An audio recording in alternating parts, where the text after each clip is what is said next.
My name is Nick, and this is my presentation on the crime control model in superhero media. In order to discuss the crime control model and how it relates to superhero media, first we need to define some objectives. The objectives for today's presentation include define the use of the crime control model, illustrate the crime control model through superhero media, and compare how the crime control model can be used in different ways. So, just a brief overview of the crime control model. The main goal of the crime control model is to suppress crime and punish offenders. It has a get tough and conservative approach, and offenders should be punished for their actions. It focuses on punishing offenders rather than using a due process model. Due process focuses on using a fair criminal justice system. According to Chapter 1 of the Introduction to the American Criminal Justice System by Chanel Sanchez, the crime control model has the main objective of ensuring the safety of citizens and to reduce criminal behavior. More importantly, this model of crime prevention puts a person's individual rights on the back burner by advocating for the fast and efficient punishment of criminals. The crime control model would rather place emphasis on punishing offenders than on using the court system, which is the due process system. So, on our next slide, we will be discussing Batman and crime and how it relates to the crime control model.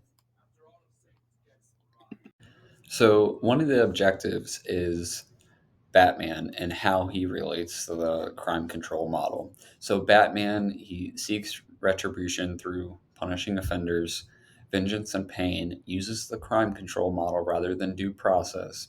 Batman works outside of the law, which means that he also uses the crime control model. He also focuses on the suppression of crime. And so, as Court Butler mentions in their article, superhero films are packed with ideology on how to deal with crime. If we take a look at how Batman has been notorious through his punishment of offenders, he chooses to punish offenders in a way that is swift and certain. However, he only punishes proportionate to the crime, but in the chapter titled Vengeance, Justice, and Batman's War on Crime, when Batman was first introduced, he was struck with the urge to engage in war with any and all criminals. He repeatedly chooses to use the crime control model instead of the due process model. As we can clearly see in the video, Batman is punishing the criminals on the street but not necessarily killing them. This backs the crime control model because he is working as a vigilante outside of the law to bring punishment to his enemies. So, in the next slide, we are now going to get to Deadpool and how he relates to the crime control model.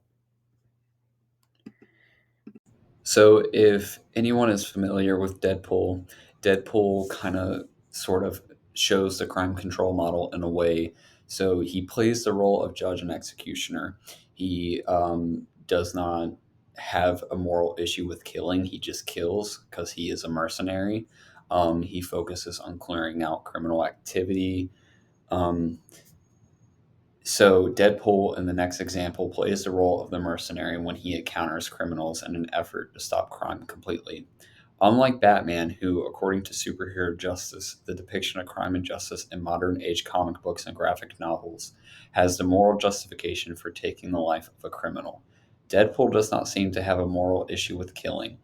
Deadpool is most definitely an example of a superhero that uses the justification of needing to perform crime fighting duties outside of the law, as written in Justice Has a Bad Side by Nicole Morrow Schroeder. So, because I could not find a PG rated video on the internet with Deadpool fighting crime, I am choosing this Disney version of Deadpool, which is basically a cartoon. It shows him fighting with swords. He's basically, fight once again fighting outside of the law, not having help from any of police officers. Comparing and contrasting the crime control model and how it relates to Deadpool and Batman, Batman and Deadpool are known for their swift punishment of offenders, but in their own respective ways. They both place emphasis on operating outside of the laws as vigilantes. However, Batman does not kill his victims, instead, he punishes them proportionate to their crimes. Deadpool views that regardless of the crime someone commits, they deserve to die, which basically means that he's a mercenary. All right, so just a little bit of information to sum this up. So, According to the journal Beyond the Law: What is So Super About Superheroes and Supervillains, author Bainbridge writes superheroes have the job of protecting all citizens in a society rather than just protecting a citizen's individual rights. This means that the primary objective of superheroes and vigilantes is to protect the lives of many people, and they will do this by whatever means necessary. According to the same author, many believe that justice is able to be achieved by working outside of the realm of law enforcement rather than interacting with the legal system. This relates to the crime control model because the model does not put a person's rights as high importance over the prevention of crime. We can also relate this to other superhero media that have been released. Therefore, superhero media is a creative way to explain the crime control model. We can see this in various superhero films like Deadpool and Batman as they try to fight crime to prevent it from happening again. Instead of going through the courts and prioritizing fair trials, they would rather speed things up by trying to get rid of crime completely. To end this presentation, my favorite superhero media that has been released to date is Batman Arkham City.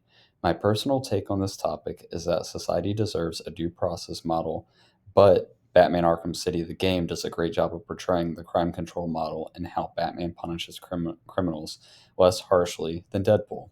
So the real question is, do you favor the crime control model or due process model more? I think that society should follow the right procedure of the courts while taking appropriate action on criminals. Doing this would allow crime rates to go down while also providing fair and speedy trials.